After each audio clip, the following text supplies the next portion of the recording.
Hello guys! Hello Leo! Welcome dito sa aking channel. Kapalaran 888. Welcome. Alamin natin kung anong messages, vibration, gabay energy para sa lahat ng Leo. This is general reading. Gamitin mo ang iyong intuition sa panunod Leo. So, tingnan natin. First card mo is 4610. Facing your fears. Okay Leo. Yung unang barahan natin dito, its completion is achievements. It's parang ano siya, finish line. Sinasabi ng baraha sa'yo dito na oras na para tapusin mo na Leo yung mga takot na yan na nararamdaman mo. Hindi ko alam kung bakit ka natatakot, ano yung rason ng takot na yan, but kailangan mo nang harapin yung mga takot nyo sa buhay. Okay? Look for ways to strengthen your connection to the universe and others. Stay peaceful and calm in the knowing of who you are. So, yun, di ba? Maghanap tayo ng parang motivation para maging malakas tayo. Okay? Maging peaceful ka lang and kalmado sa lahat ng oras. Iwasan mo yung matakot. Iwasan natin yung over-expecting, di ba? Yung masyado tayong nag-expect sa outcome.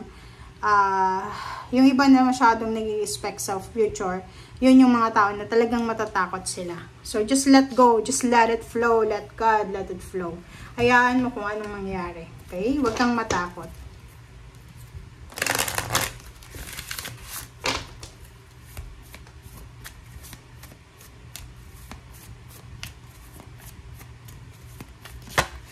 Okay. Second card natin is last quarter moon in Sagittarius. Last quarter moon in Sagittarius, practice gratitude. So, sinasabi ng baraha dito, Leo, na kinakailangan mong matutunan yung pagiging grateful. Siguro grateful ka naman, pero yung baraha na yan guys, hindi yung masama na hindi ka grateful. Yan yung parang connected siya sa law of attraction. Ibig sabihin, kung gusto mong makuha yung lahat ng gusto mo, try mong maging positive. Try mong, like, kahit wala kang pera sa ngayon, just be thankful. Thank you, Lord. Thank you, universe, sa perang meron ako. Yung parang kiniklaim mo talaga, ina-affirm mo, minamanifest mo na para sa'yo yun. So, hindi sa pagiging parang sasabihin ng iba na ipokrita, bakit wala ka namang pera, magpapasalamat ka. How about the blessings na natanggap mo dati? Diba? So, kailangan nating magpasalamat. Okay.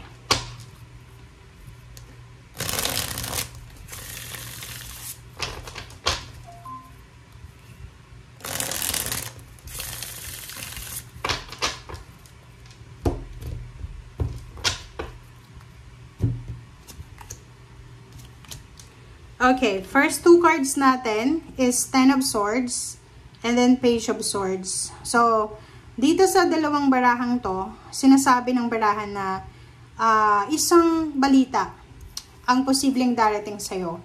Ang balitang ito ay posibleng makakatulong to para sa pag-move on mo. Hindi ko alam, Leo, kung bakit, ano ba yung kailangan mong i-move on, relationship ba yan, emotional pain and heartaches.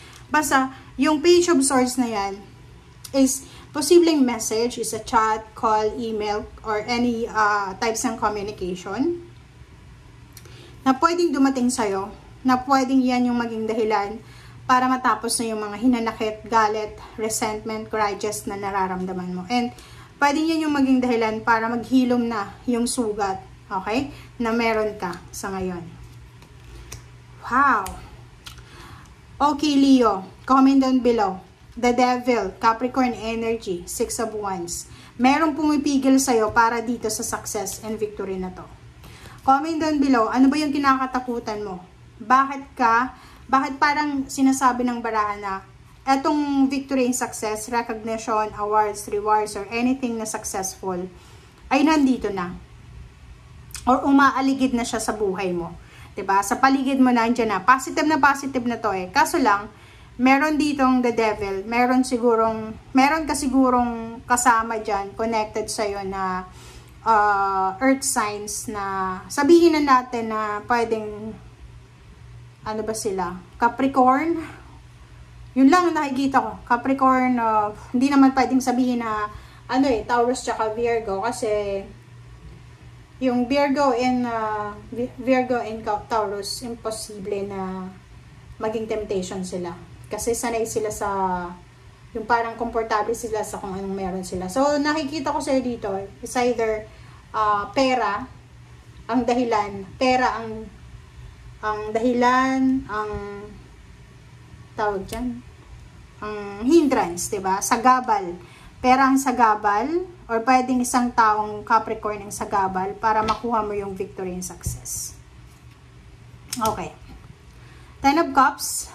Dito sa Ten of Cups, sinasabi ng baraha sa'yo na may posibleng family occasion or family celebration na darating sa'yo, Leo.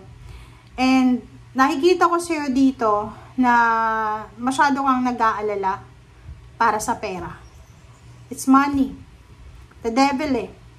Like for example, pwedeng may graduation na paparating, fiesta, anniversaries, birthdays, or any celebrations. Pero, hindi ka masaya or nag-aalala ka because wala kang pera, wala kang ipon, or iniisip mo saan ba ako kukuha. Okay. King of Swords, mayroon ditong Leo na posibleng meron siyang pinaplano na negosyo. It's either gusto niyang makipag-collaborate, makipag-partner sa isang tao. Pwedeng air signs, Gemini, Libra, Aquarius. Or pwede din sa water sign, Pisces, Scorpion, Cancer. So gusto niyang makipag-partner, gusto niyang makipag-collaborate, makipag-associate sa taong ito. Like business, like kasal, or pwedeng any types ng financial sources ito na makakatulong sa kanya. Okay.